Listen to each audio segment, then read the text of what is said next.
Жамиладагы Сейитти өзүнөн образды жазды деп айтып атасыз. Ошол мындай канчалык чынга жатат? Каяктан ой жүргүзүүлөр келди? Бул жаткан болуп турушу менен чындык, себеби биринчиден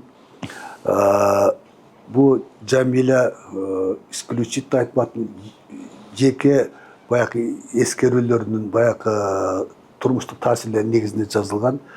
Бул биринчиси. Экинчиси, Жамиля деген киши келин болгон.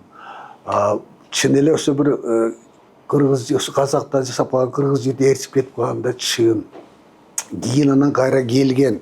Бул келгенде өзү абдан сулуу, өтө келишимдүү аял болгон Жамиля. Анан кийин келгенден ошо келгенде эмне? Естественно, Данияр жок келген. Даниярдын ырдаганы жакшы экен, но өзүң билесиң, жакшы ырдаган кишилерди не значит, он хороший муж. Анан ошо казакка барган менен ошо не смог сделать Жамилю счастливой. Она вернулась одна, естественно, жалгыз келген. Келгенден кийин ушу ичип калган экен, иччү экен. Айылда баягы ошо аялдарды билесиң да, аялдар андай кишилерди эч качан кечирбейт. Полностью изолировали Жамиляны. Она ошентип Жамиля, она плохо кончила, конечно, но сүйүнүн ошо сүйүп менен качам деп ошентип байкуш Жамиля деген киши ошондой кыйын акыбалда туш келип калган. Чыңгыз өзү сүйчү беле Жамиля? Албетте. Ошо эми жакын кишилер айтып атпайбы, ошондо дейт, ошо Жамиля качып кеткенден кийин Чыңгыз сүлдөр эле калды дейт. Ушунча арыктап, настолько сил. Он был настоящий поэт экен да. Сүлдөр эле калды дейт. Он очень, это была страшная личная потеря для Чыңгыза. Она, с другой стороны, как читатель, мы с тобой должны благодарить это событие. Ошондо Айтматов обнаружил в себе поэта, художника. Ошондо айтып атпайбы, ошо кеткенден кийин сүрөтүн тартып, таштын бетине, гезиттин бетин тарта баштады экөө сүрөтүн депчи. Сейит тарта баштаган. Сейит, это рождение поэта. Это кыргызский случай Леонардо да Винчи. Леонардо тоже пережил такой стресс, и после него стал художником, ученым и так далее. Это много таких событий в мировой культуре. Оно все очень, Жамиля, конечно, это реальное событие.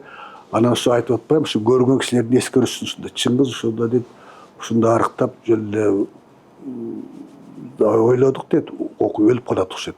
Ушундай депчи. Неужели деп. Ну, потом он поправился, потом кийин анан написал великую песню о любви. Дагы бир музасы бул албетте Бибисара Бейшенали. Бибисара Бейшенали. Ты знаешь, я что хочу сказать, кечиресиң.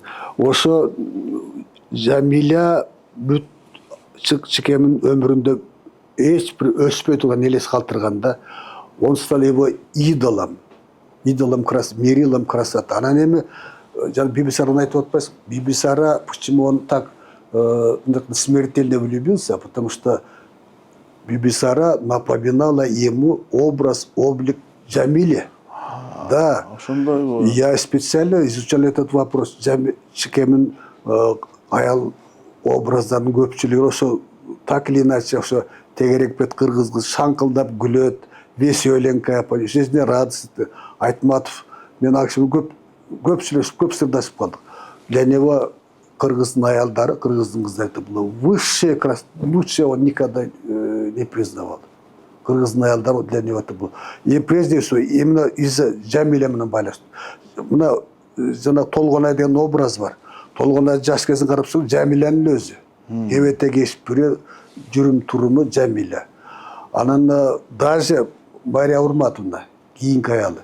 Мен акшымында көп сүйлөшүп, анан биринчи үйлөнгөндөн бир 4-5 жылдан кийин Москвада квартирасында болдум деп айттым да, ошондо биринчи жолу учураштым Мария Урматовна менен. Кудай ата, мен көрүп эле ойлодум, что-то бул кишини көрдүм беле башта депчи. А я просто зачитывался Айтматовым, я видел, это Жамиля, это было воплощенное, была Жамиля. Кебетеси, жүрүм туруму, это была Жамиля. Она была очень красивая женщина, молодые годы, Мария Урматовна.